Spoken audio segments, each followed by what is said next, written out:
Hello and welcome to a lecture on slavery in the United States. This topic will be split into two sections. The first section that we're going to cover today is going to just very briefly look at the origins of slavery in the United States before discussing some of the different historical debates that exist.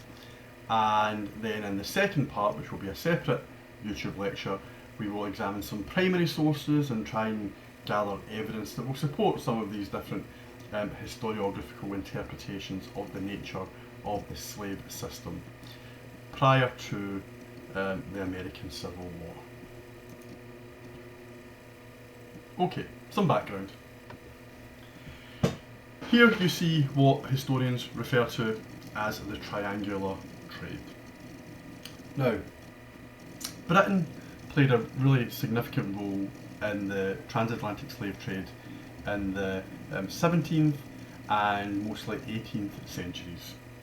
And during this period, as you know, the 13 colonies in what is now the United States, but then were part of the British Empire, they were 13 colonies that had slaves contained within them, especially in the southern part of the continent, where places like Virginia and South Carolina and North Carolina had slaves working, and these slaves worked on plantations where tobacco would be picked or where rice would be picked, and then these goods would be sent back to Britain via ship. So this part here of the triangle, the British would then take these commodities, sell them in the British market, export them to the European market. These British ships would often make their way then as the next part of the triangle to the west coast of Africa, pick up slaves in trade dealings with African nations and African kingdoms. These slaves would make their way across what is known as the Middle Passage, this horrific 5 or 6 week journey for slaves on board a ship in the worst conditions imaginable. Many of the slaves would often die, some would commit suicide by jumping into the Atlantic Ocean. And if you did survive as a slave, then you would be sold, more often than not, to a Caribbean slave plantation. Jamaica and Barbados were the two largest sugar producing islands belonging to Britain, but some slaves did make their way into the place that we now call the United States of America, and then the triangle would continue again. So this is the beginnings of the slave trade. The slave trade was financially lucrative to Britain, but Britain in 1807, for moral reasons, decides to abolish the slave trade. When the slave trade is abolished in 1807, the Americans have to obviously make some kind of assurances that the slave system itself will not collapse without new slaves arriving. It should also be noted in 1808, America themselves had declared in their constitution that they would also end the slave trade. So the nature of slavery starts to change after this slave trade ends. I should say that the Portuguese and the Spanish carry on with the slave trade after 1807 and 1808. So will slaves be treated better? Will their conditions improve post 1808 because slaves cannot be replenished in the way that they had been because the trade has come to an end? The worst conditions for slaves actually weren't in North America. The worst conditions for slaves are in places like Brazil, where the mortality rate is much higher than it ever was in North America. Actually, slaves in North America reproduce themselves, and therefore there was actually less need for this slave trade. Okay, so just a little bit of context there. Let's move to the next slide and focus on the United States itself.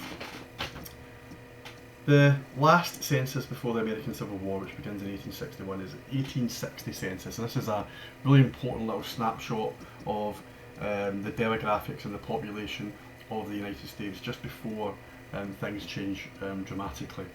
And what we get from the 1860 census is acknowledgement that the slave system, the system of slaves working on plantations or working on small farms, more often than not on small farms rather than large plantations, as we will see. But these Slaves working in these ways are a significant part of the Southern American economy. 4 million slaves out of a southern population of roughly 12.3 million tells us that roughly 1 in 3 Southerners was a slave, was of African origin, and there were 15 southern slave states at the time of the American Civil War. The proportion of slave to white population does vary, so within these 15 states there is a variation in terms of, slaves are more likely to be populated in the deep south by the time we get to 1860, with expansion towards Texas growing as well as places like Louisiana. The proportion of slave to white population would also vary based on crop grown. So cotton by 1860 is the main crop in which slaves find themselves working in the fields picking this particular crop, which would then be exported to northern cities in America, but even more so to places like Manchester in Britain. So some slave states, if you want to call them slave states, southern states, don't really have that many slaves at all. Others have a much higher density. From the statistics that we get from the 1860 census, these 4 million slaves are owned by 385,000 slave owners. Now, sometimes in movies or sometimes in depictions of the Old South, there is a sense that slaves live on incredibly large plantations. It's not necessarily the case in the US, that was more the case in Barbados or Jamaica. But in the United States, as the 1860 census shows, there are 190,000 slave owners, right? So that's roughly half of the slave owning population who own no more than 5 slaves. So these relationships between that slave owner and his slaves is going to be very different to the 10,000 slave owners who own 50 slaves, or the 3,000 slave owners who own 100 slaves. The relationship is going to be much more personal for 190,000 of these slave owners. The slave sometimes may even feel like they are part of the family. Some of these slaves might even be what we refer to as house slaves, who work in the house, who are cooks, who are housemaids, and that is, as I say, rather different to a slave owner who's got 100 slaves and mostly working out in what we call the field system, picking cotton, picking tobacco, or other cash crops that were grown in the South. Louisiana, for example, had slaves working on sugar plantations. So, what is the point? The point is that these figures highlight variations. They also tell us that a large proportion of the 8 million white population in the South don't own slaves at all, and therefore we start to kind of get a sense that okay, maybe slavery as an institution is valuable, financially valuable and lucrative to actually a small proportion of the southern population.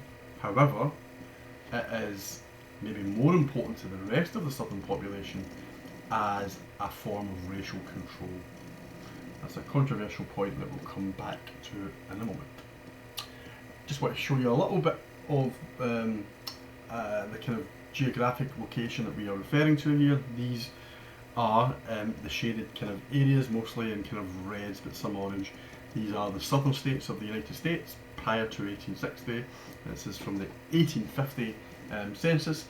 We can see that the areas that are the darkest of red have a very high slave population. There's one place here that's got a rather high slave population. This is South Carolina, Charleston, which was in some respects a state that has more to fear from slavery ending than others, because there were more black people than white. And then we see the kind of states across the deep south, from Georgia to Alabama to Mississippi, and then eventually slavery starts to grow, as I mentioned, in Louisiana and Texas.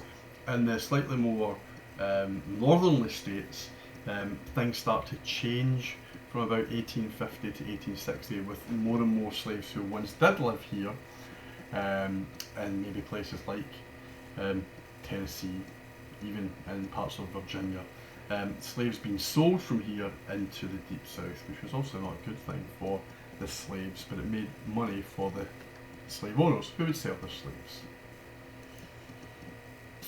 Okay, I want to touch a little bit now on the social structure within the South, and that's the purpose of this slide here. The antebellum South is the name that is used to describe the South before the Civil War. So any reference to antebellum just means pre-American Civil War.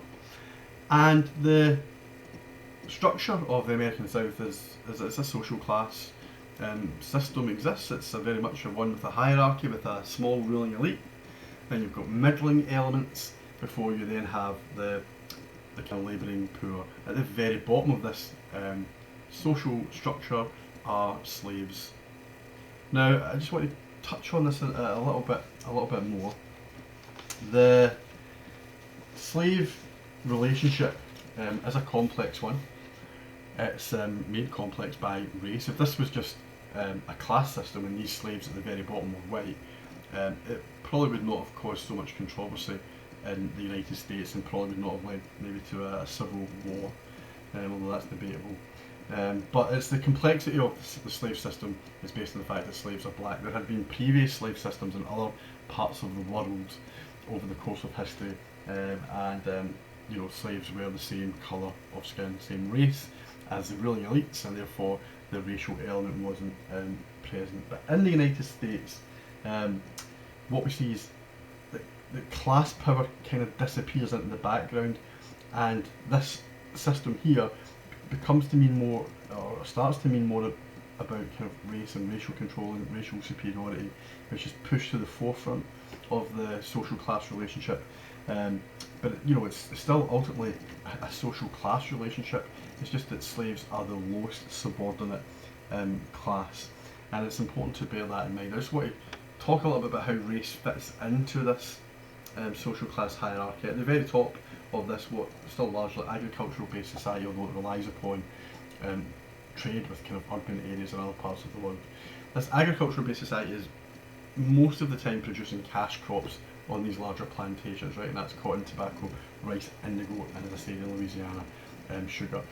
Those who are really benefiting from these cash crops being sold and exported are the planter class, and that might be the 1% of the population, the kind of top echelons of southern society that really do make up the political class. When we study our next topic on the American Civil War, we'll start to see examples of the political class also being the slave owning class, so therefore the political views, the political messages, the political decision making often reflected the economic reality, which was the planter class, who were also the political class, did not want to see their investments in slaves and slavery disappear by any attempts to abolish the institution. So the political class, the senators and the House of Representative members, defend slavery, don't just defend slavery, they advocate slavery as a system which is beneficial to both black and white. So do we get a distorted view of the nature of slavery in the South because of this planter class's vested interest in the system? That's something for you to decide. There is, however, an aspiration for all sections of the system to move up, right, for some type of social mobility, with the exception obviously of blacks at the very bottom, although some blacks did also aspire to be free and to maybe live in the South, but that was pretty rare. Most free blacks had to escape slavery and flee to the north. So slaves are not really part of the social mobility. But those in the yeoman class are these kind of middling slave owners that may only have 5 slaves. If they could somehow make it possible to climb up the social ladder, then by all means do so. They are reliant upon the planter class, they are reliant upon this political aristocracy because they represent the yeoman middling class in the political institutions, whether it be at state level or at the kind of federal national level. And at the very bottom of the white hierarchy, the plain folk, the non-slaveholders, who are the majority of the population in the South, who are peripheral to slavery, they've got a complicated relationship with the system because on the one hand they see slaves as economic competitors, should always keep that in mind, post emancipation during the period we call the Jim Crow era. African Americans are always seen as being potential economic threats to white people, whether it be in the South or even in the North post World War I. These plain folk have resentment and hatred to some extent towards the planter class. But in the same way that we kind of looked how the ruling class in America diverted anger away from class relationships when we studied the American Revolution, this was the interpretation of Howard Zinn, the same thing can be argued during this analysis of the slave system, and that the planter class say to the plain folk, you are white, you are part of the white race, you may be able to one day own a small farm and have some slaves. You have nothing in common with these slaves. They are at the very bottom of the hierarchy and you are superior to them. So although they are peripheral to slavery, they are very much aware that they are not bottom of the social ladder because slaves are, and that little bit of elevated status means that they have got a stake within the system, hence why there is very limited class conflict in the South. Unlike the North, at the same time, there are lots of examples of class antagonism and class anger in northern cities, which will start to spread into the Midwest, and we actually get quite a lot of class violence as the 19th century develops. But in the South, that is kind of missing, and it's also for geographical reasons and reasons of industry. You know, we don't have large factories in the South, we don't have as many densely populated towns or cities. People are much more dispersed, and therefore any type of class consciousness or unity is unlikely. So this is the kind of nature of the system, and slavery is an integral part to it, and the race issue manipulated by the planter class is very much part of this social class relationship that exists between all of these groups on this kind of list. Okay, let's look at what ultimately your essay is going to be about. Your essay is going to be about historiography. That's the case for any history essay that you pick, whether it be an American Revolution, the slavery essay, or the American Civil War essay. They're all mainly focused on competing historical debates. Now, there are numerous debates that exist when it comes to the study of slavery. Some historians have always been interested in, you know, why did slavery manage to maintain itself for so long? Is that because it was a profitable institution? Other historians argue against that and saying, well, it's an inefficient economic way of running an economy, and therefore slavery must have been maintained for non-economic reasons. And there's also the other debate, number two, the Sambo slave, independent slave debate. That's part of what we're going to be looking at. But the main debate we're interested in is this top one, paternalistic versus brutal. Put simply, how bad was slavery? That might seem like a strange question to ask, you know, how bad was slavery? Well, it was slavery, therefore it was obviously bad, it was obviously brutal. But we have to explore what we mean by this term paternalistic, and that's really what we're going to be doing in this lesson, the next one, and then when we have a tutorial. But at the moment, paternalistic just suggests that there was an element of kind of kindness and welfare that slave owners kind of felt they had to deliver and present to their slaves. All slave owners, you know, were not violent brutes. They sometimes treated their slaves quite well.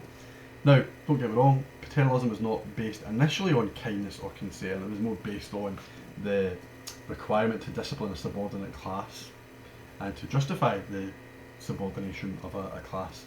But there was an element of kindness within it. There was always cruelty, there was always hatred towards blacks, but there was an element of kindness. And some slave owners were much more paternalistic than others.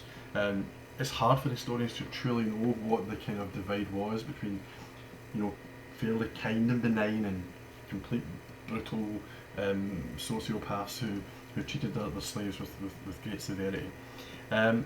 You will at one point get a chance to watch the movie 12 Years a Slave, which I'm going to talk about more later. But that movie opens up a real opportunity for you to examine the nature of the debate between paternalism and kind of brutality, because you see slightly kind of different kind of methods of running a slave plantation in this movie.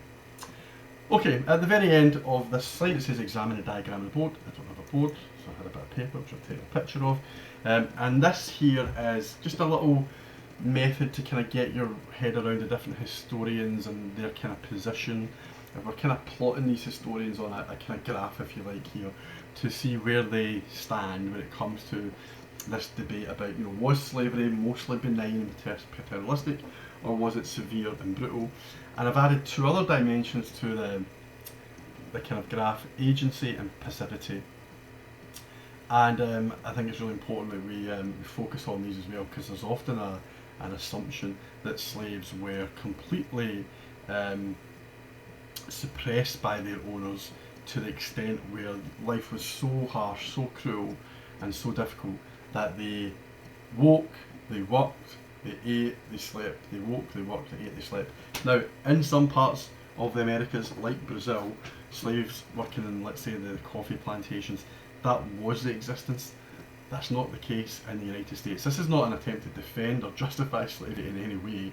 The point is, and I'll emphasise this again later when we look at the historians up here, Fogler and Engelman, the point is to emphasise African American agency.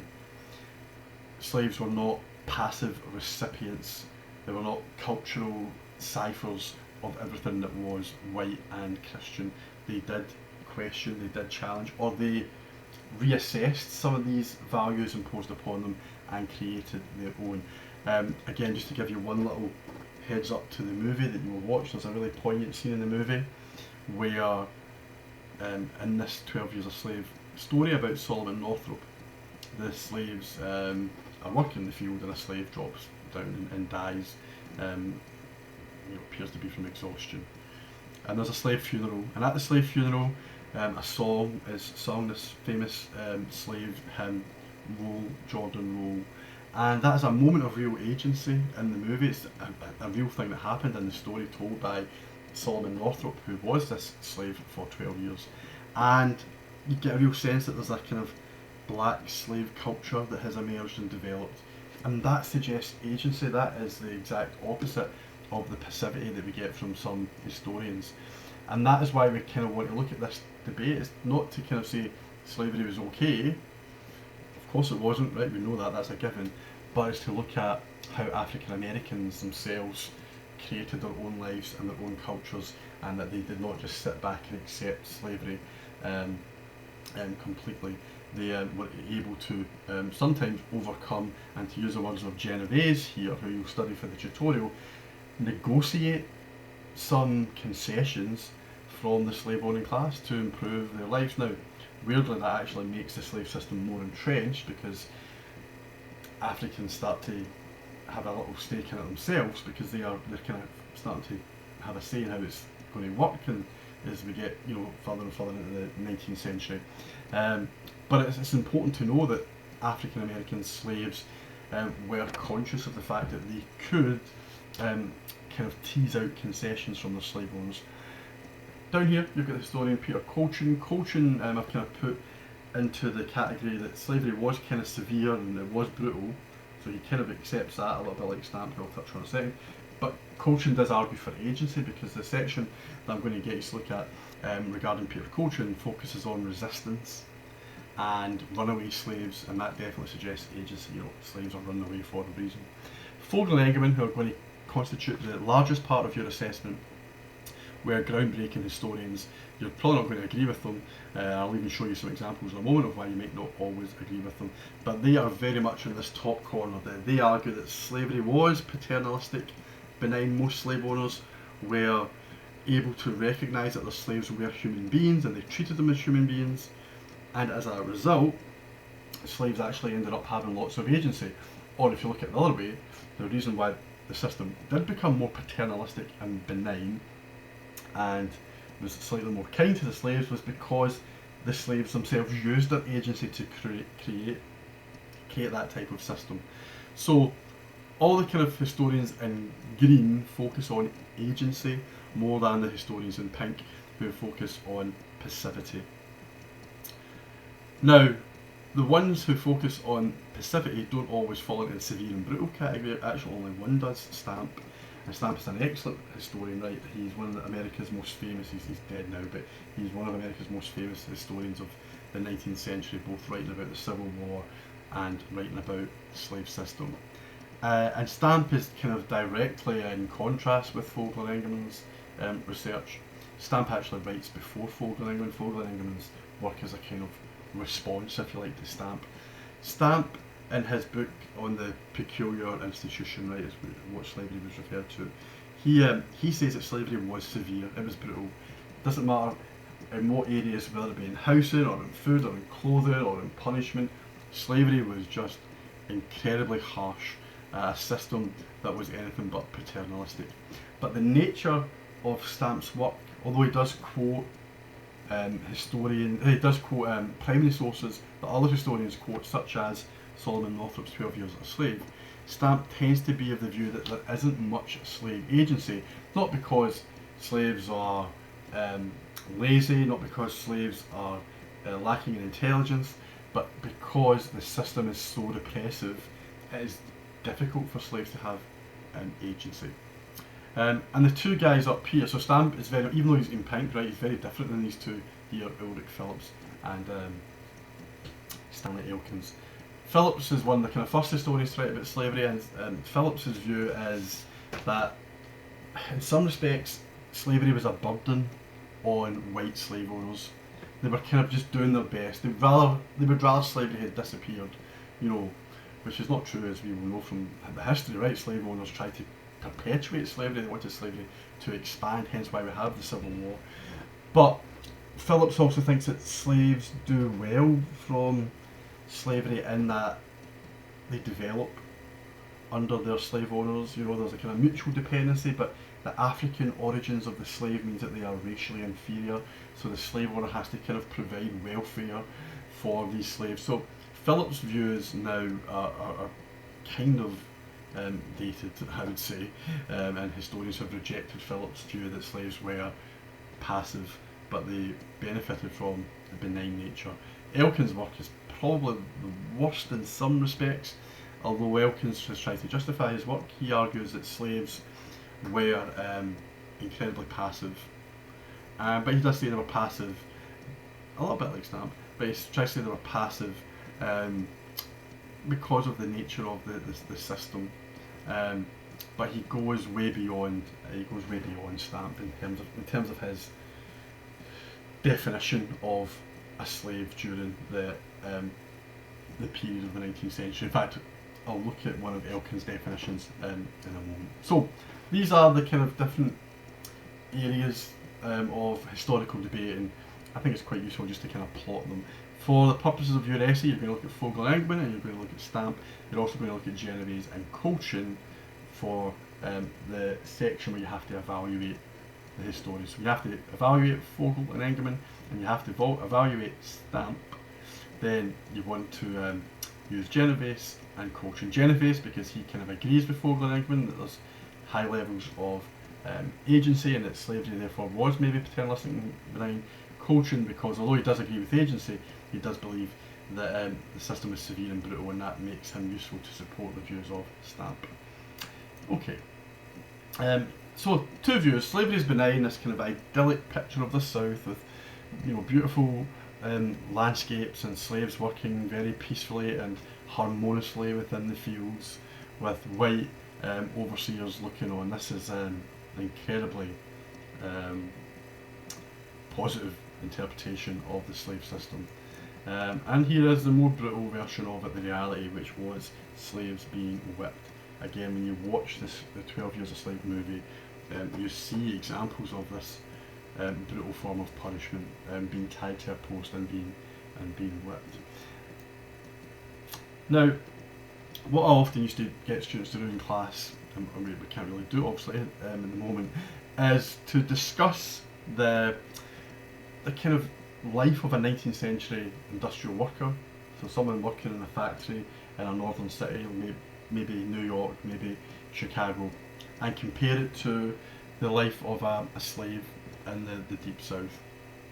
And what students often would do in this example is kind of look at the negative experiences. So obviously there are fairly obvious negative experiences of workers, you know, it's sometimes known as wage slavery, where they would be maybe working in a factory, although factories were still fairly limited prior to the Civil War, because the American Industrial Revolution really takes off post-Civil War.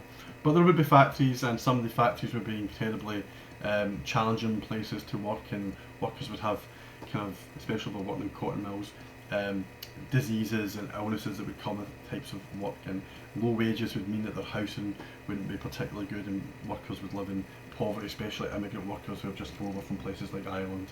And the life of an industrial worker in 19th century America was really tough. And when we compare it to slaves, yes, slaves had it tough as well, right? Working long days in scorching heat, sometimes picking crops, incredibly monotonous work, back-breaking work. But students sometimes would come to the conclusion that, yeah, there are negative aspects to both, but the one difference is that these workers have their freedom, right? Although some students would debate that issue, how much freedom did workers actually have, because they had to keep going to work every day. But there was this sense that, workers had freedom. When the factory closed at the end of the day, they could do as they pleased. They might have a meagre wage, but that meagre wage could be spent on whatever they wanted. The slave, at the end of the day, went back to their slave accommodation, which was on the plantation, or back to the slave house if it was a smaller farmer, and they could not just go where they want as they please. And that was also the main difference that often came from this discussion. But in terms of the kind of economic experiences, they might not actually be that different. If we take the kind of freedom and liberty element out of it, horrendous living conditions for immigrants living in New York when they first arrived, and the log cabins that were cold and drafty sometimes, and too hot in the summer, too cold in the winter. Pretty appalling conditions. The question, I guess, that we sometimes ask is, are they any worse than this here? So if we take the kind of freedom and liberty element out of it, then you could say that slavery, or the conditions for slaves economically, aren't that different. Now again, that's not a way to justify slavery, right? That would be ridiculous. The reason I want to raise this issue is because in the 19th century, especially as we get closer and closer to the Civil War, this is what southern politicians were saying. They were saying things could be worse for our slaves. You could be working in the north. And in numerous newspaper articles and numerous books, slave owners and senators and politicians tried to justify slavery. They said it was good for the slaves, it was better conditions for slaves in the south than it was for workers in the north. And they really convinced themselves as to the benefits of this slave system. So therefore, historians have started to examine the economics of slavery, and they've looked at the conditions and the experiences of slaves, and sometimes, in the case of Fogler and Engman, they have compared what life was like in the north compared to the life of a slave in the south. So I want to just kind of take you through a little bit of Fogler and Engman's book. This, at the time, it was written in 1974, right?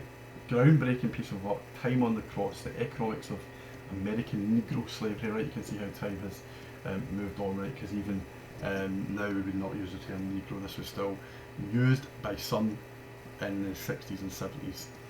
But this analysis of the experience of slaves, African American slaves, is still a really useful book, because it just does something that you might not first think about, which is emphasise the agency of slaves. Slaves were not passive recipients of all things that came their way, and they created their culture that would carry on post-Civil War into the Reconstruction period, into the Jim Crow period, and would shape the nature of African American lives in the 20th century and beyond.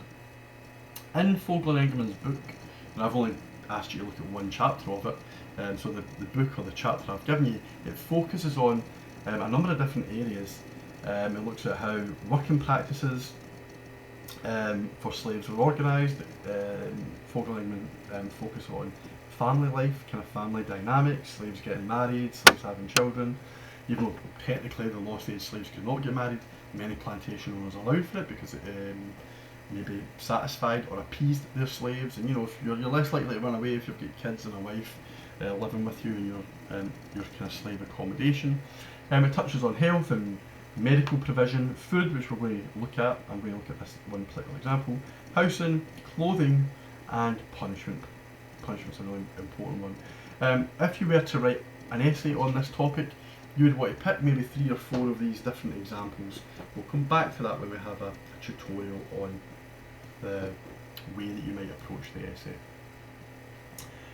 Once you have read this section or these sections within the Vogler-Engelmann chapter, I would want you to then go away and read the Kenneth Stamp chapter that is also on My City, and basically engage in direct contrast.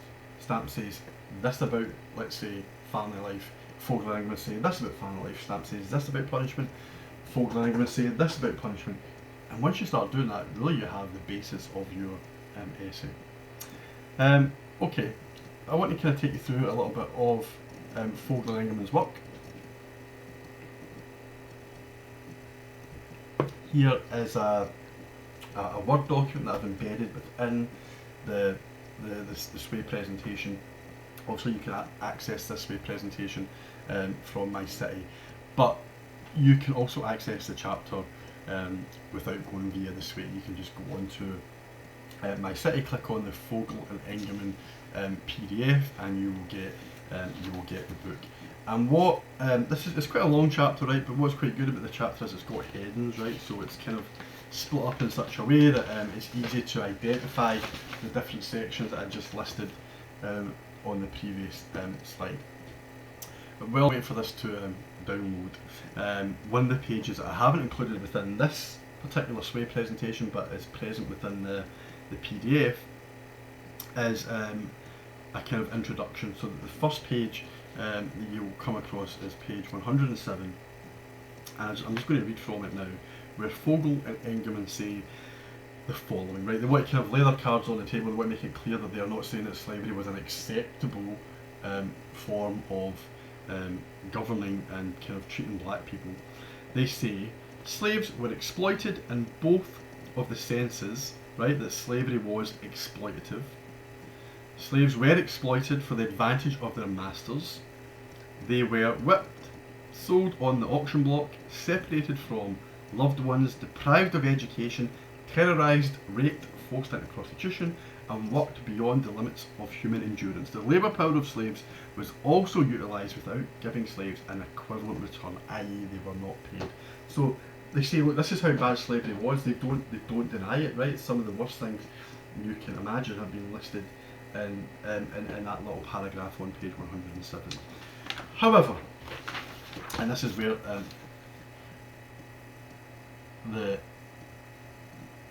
chapter I've embedded here is useful, right? So what they want to do, right, is not question the existence of exploitation, right? So at the very top of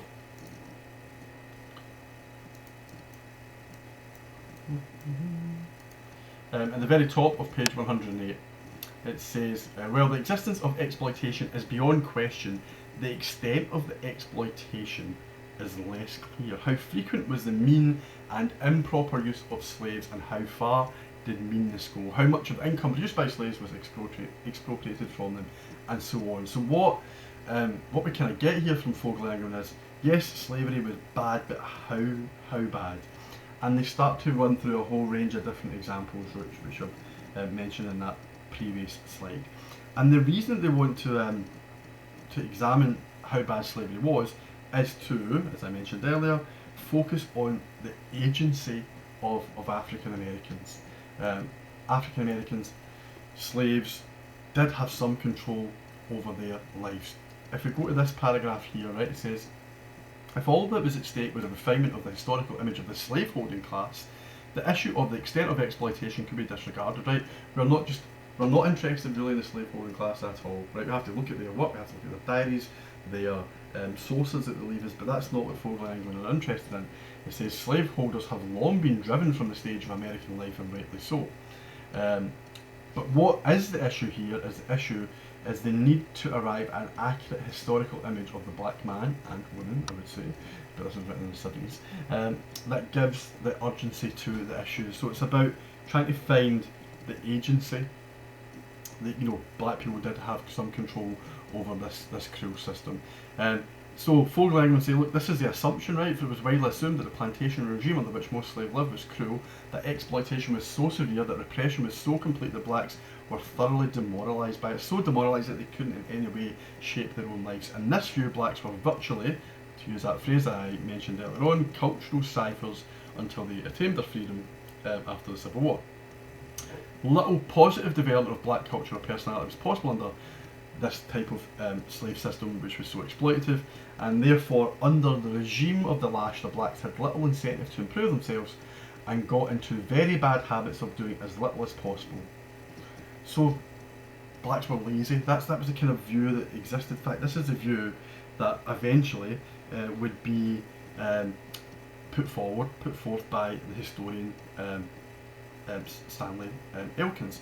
Elkins is of the view that, you know, blacks were lazy, that they were casual in their relationships, that they would, wherever possible, do as little work, that the black family was kind of chaotic.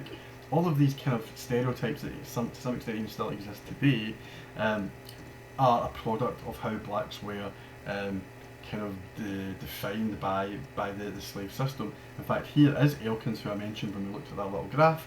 Elkins identified a particular type of slave, right? He called them the Sambo slave, right? That word Sambo is a very kind of racist and derogatory word used towards black people today.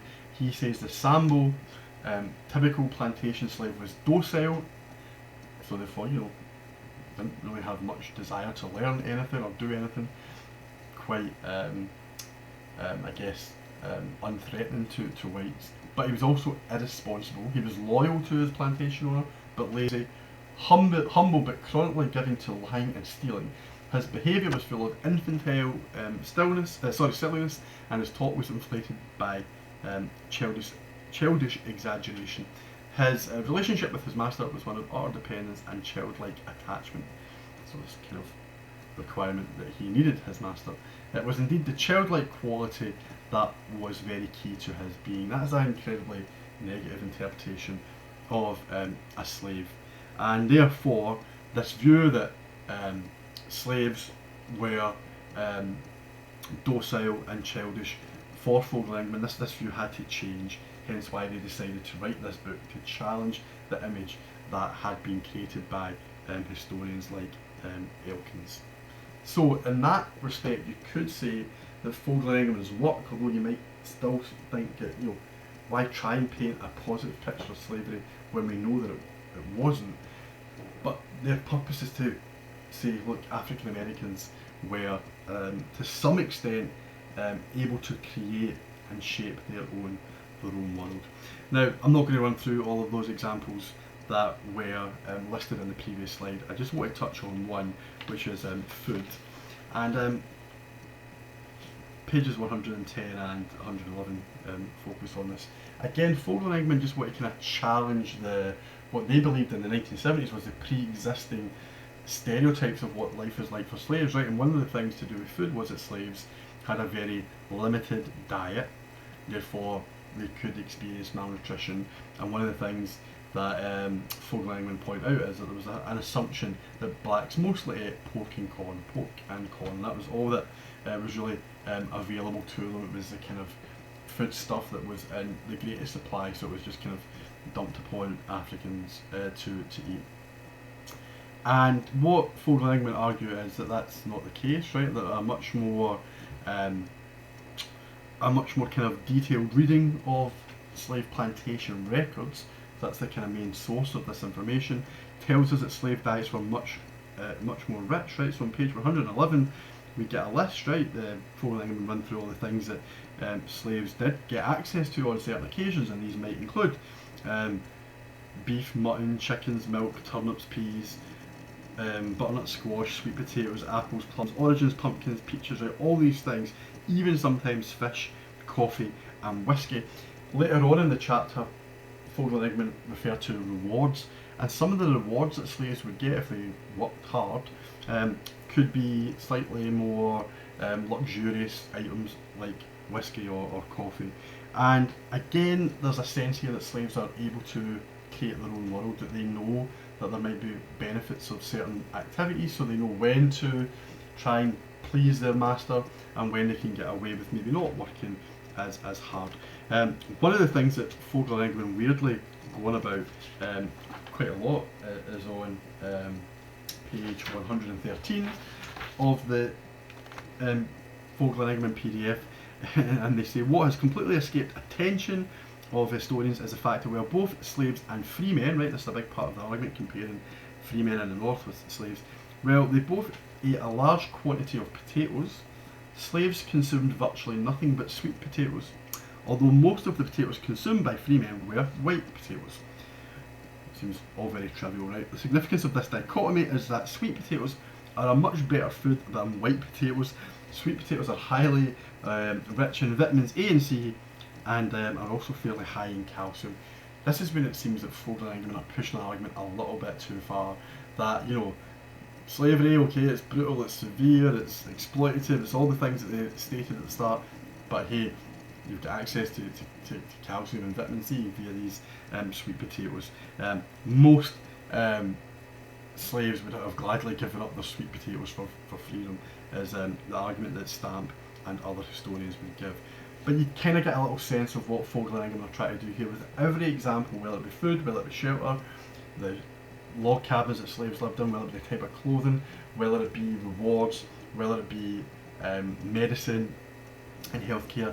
They go so far in their attempts to say, but things weren't so bad, here's what slaves did get, here's what they did benefit from. Now, I do admire this desire to kind of say, well, the slaves were part of creating this situation themselves, and were active kind of participants in the establishment of a more benign and paternalistic system. But sometimes I think Fogler and Engman paint a picture that is far too idyllic, far too rosy, and undermine or underplay the brutality and the psychological elements of the slave system. However, the historian Genovese that we'll study later on, just in fact in preparation for the tutorial class, Genovese to some extent supports Fogler and Engman, so it's not as if these views have been completely rejected by historians of this period and era. Okay, very quick section on evaluation and then we are done. I want to just talk here a little bit about the contrasting view. So the contrasting view of Fogler and Engman, as I said, is going to come from Kenneth Stamp's book, The Peculiar Institution.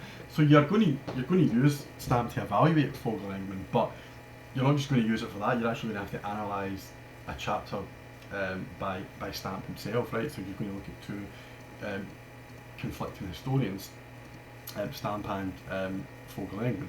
But just to give you an idea as to what Stamp really thinks of their work, this is not in The Peculiar Institution, because as I said, that book was written before Fogler and Engman's book. But Stamp really does believe that Fogel and Engman lose focus, and that their book Time on the Cross replaces the untidy reality of the slave system, in which masters and slaves with their rational and irrational perceptions and their human passions survived as best they could, with a model of a tidy, rational world that never was. That, you know, slaves did this and masters did this and everybody got on and it was absolutely fine.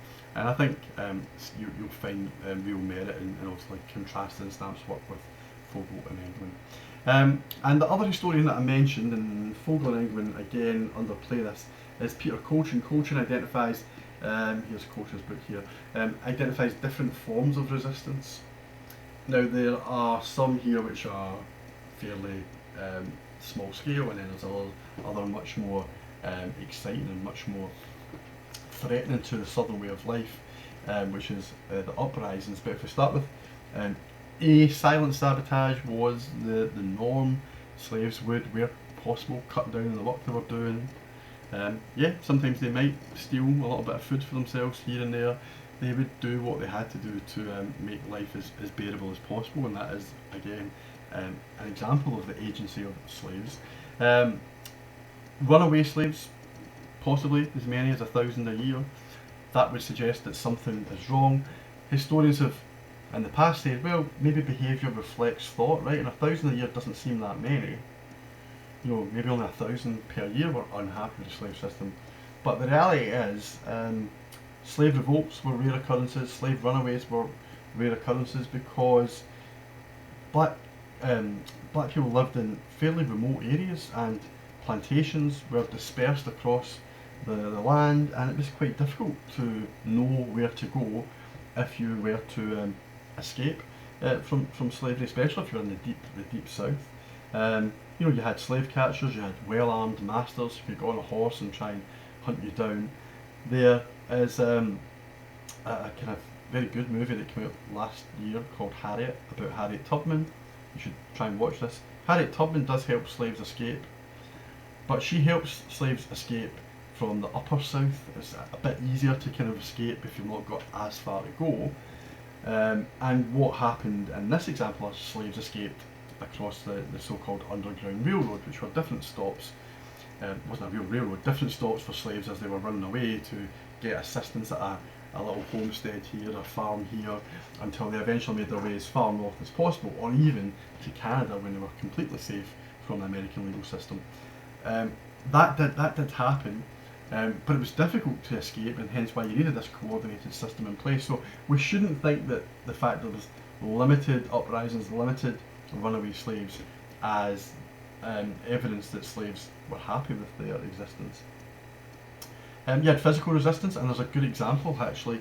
It's actually quite an uneasy and unnerving example to watch in the movie 12 Years a Slave. But Solomon Northup, the main character in the movie, in the book that becomes the movie, gets into a fight with his white, not master as such, but white kind of foreman or overseer, a guy called Tibbets. And it's hard to watch, but basically Solomon kind of beats him up, and Tibbets comes back looking for revenge. That type of physical resistance, it's hard to know exactly how often this happened. But again, when it does happen, it shows us that slaves were willing to stand up for themselves. And then the final example, the ultimate example of agency, were slave rebellions. Now, there were not many of them, right? I've mentioned the most famous here, Gabriel Prosser's Denmark Vesses, and the most successful, Nat Turner's of 1831 in Virginia, where he managed to get together a whole range of rebel slaves, and they went and butchered 59 whites, caused obviously a real concern amongst white communities in the south, real fear, and there was a wave of repression that followed what Nat Turner had done. In fact, maybe slavery becomes even more entrenched post 1831 because slave owners start to kind of fear their slaves more, and if you fear your slaves more, you might actually start to engage in greater surveillance of your slaves. Again, there's a movie about the Nat Turner slave uprising, it's quite good actually. It's called The Birth of a Nation. Okay, the cultural information you can find on page 155 to 166 of his PDF. I'm going to leave things here because we've kind of covered all the historiography, we've covered a little bit of introduction to slavery. We're going to look at some evidence in the next online YouTube lecture, evidence that would support maybe Vogler-Engman, evidence that might support Stamp. So we will get to that next time. Thank you.